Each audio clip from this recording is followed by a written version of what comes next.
సమయం సమీపిస్తున్న కొద్దీ నెల్లూరు లోక్సభ స్థానంలో పొలిటికల్ హీట్ పెరుగుతోంది. టీడీపీకి పెరుగుతున్న ఆదరణను చూసి వైసీపీ చౌకబారు రాజకీయాలు చేస్తోందనే విమర్శలు వెల్లువెత్తుతున్నాయి. ఫ్యాన్ పార్టీ అభ్యర్థి విజయసాయిరెడ్డి టీడీపీ నుంచి బరిలోకి దిగుతున్న వేమిరెడ్డి దంపతుల్ని టార్గెట్ చేయడం విమర్శలకు తావిస్తోంది. విజయసాయిరెడ్డికి ఓటమి భయం పట్టుకుందా? అందుకే వేమిరెడ్డి ఫ్యామిలీపై ఆరోపణలు చేస్తున్నారా? విష ప్రచారంతో అభాసు పాలవుతున్నారా? Was the story?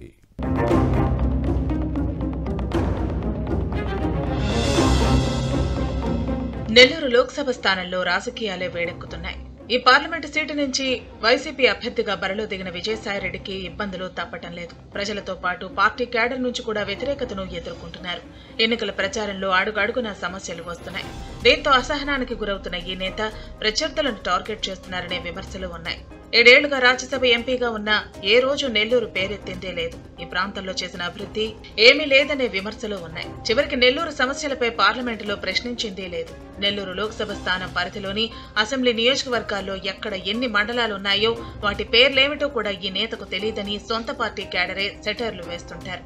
కనీసం కొన్ని ప్రాంతాల్లోనైనా పర్యటించిన సందర్భాలు లేవని అంటుంటారు. కానీ ఆయన నెల్లూరుకు ఇప్పుడొచ్చి తెగ హడావిడి చేస్తున్నారు. ఎన్నికల నియమావళికి విరుద్ధంగా అనధికారికంగా పలుచోట్ల మన విజయసాయన్న గెలుపు, నెల్లూరు అభివృద్ధికి మలుపు అంటూ హోర్డింగ్లు, కటౌట్లు ఏర్పాట్లు చేయిస్తున్నారు. తాము చేసిన అభివృద్ధి ఏమిటో చెప్పుకోలేక ఎన్నికల ప్రచారంతో పాటు మీడియా సమావేశాల్లో ప్రత్యర్థులపై అనుచిత వ్యాఖ్యలు, ఆరోపణలు చేయడంతో పాటు చేయిస్తున్నారనే విమర్శలు వస్తున్నాయి. ఎన్నికల్లో పోటీ చేస్తున్న అభ్యర్థులు ఎవరైనా తమ ప్రభుత్వం చేసిన అభివృద్ధిని వివరిస్తూ ఉంటారు. భవిష్యత్తులో చేసేవి చెప్పుకుంటూ ఉంటారు. కానీ విజయసాయిరెడ్డి మాత్రం ఇందుకు విరుద్ధంగా వ్యవహరిస్తున్నారట. వైసీపీ హయాంలో చేసిన అభివృద్ధి ఏమీ లేకపోవడంతో కేవలం విమర్శలు, ఆరోపణలకే పరిమితమవుతూ ఓట్లు అడుగుతున్నారనే వాదనలో ఉన్నాయి.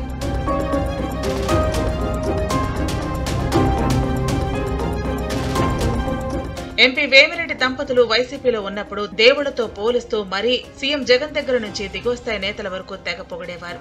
వైసీపీలో ఇమడలేక వారు టీడీపీలో చేరారు. దీంతో ఫ్యాన్ పార్టీ పెద్దలుగా చెప్పుకునే నేతలు సైతం వారిపై పగలు, ప్రతీకారాలు పెంచుకున్నారు. కూటమి తరపున బరిలోకి దిగిన వేమిరెడ్డి ప్రభాకర్ రెడ్డి ఆయన సతీమణి ప్రశాంతి రెడ్డిని టార్గెట్ చేశారు. వీరు సైకిల్ పార్టీలో చేరినప్పుడు వేలాది మంది వైసీపీ శ్రేణులు వారి వెంట నడిచారు. ఆ తర్వాత నుంచి కూడా వేమిరెడ్డి ఎక్కడ పర్యటించినా నిత్యం ఫ్యాన్ పార్టీ క్యాడర్ పసుపు కండువాలు కప్పుకుంటున్నారు.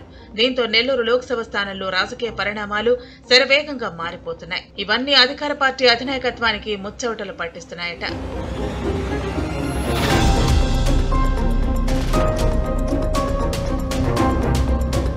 మాగుంట పార్వతమ్మ తర్వాత రెడ్డి సామాజిక వర్గం నుంచి వేమిరెడ్డి సతీమణి ప్రశాంతి రెడ్డి ప్రత్యక్ష రాజకీయాల్లో అడుగుపెట్టారు. కోవూరు అసెంబ్లీ సీటు నుంచి బరిలో దిగారు. విజయసాయి ఆమె పైన లేనిపోని ఆరోపణలు చేయడంతో పాటు ఎమ్మెల్యేలతోనూ చేయిస్తున్నారనే టాక్ నడుస్తోంది. ఈ కుటుంబాన్ని రాజకీయంగా ఎదుర్కొనే సత్తా లేక మనోధైర్యం, నైతిక స్థైర్యాన్ని దెబ్బతీసే ప్రయత్నం చేస్తున్నారనే చర్చ సాగుతోంది.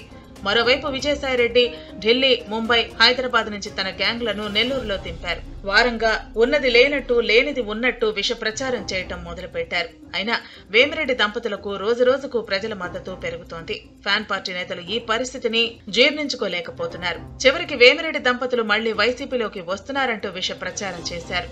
దీనిని ప్రజలు నమ్మకపోవడంతో ఇప్పుడు ఎక్కడికక్కడ పెద్ద మొత్తాల్లో డబ్బు ఎరచూపి నేతలని తమ వైపు తిప్పుకునే ప్రయత్నాలు మొదలుపెట్టారట.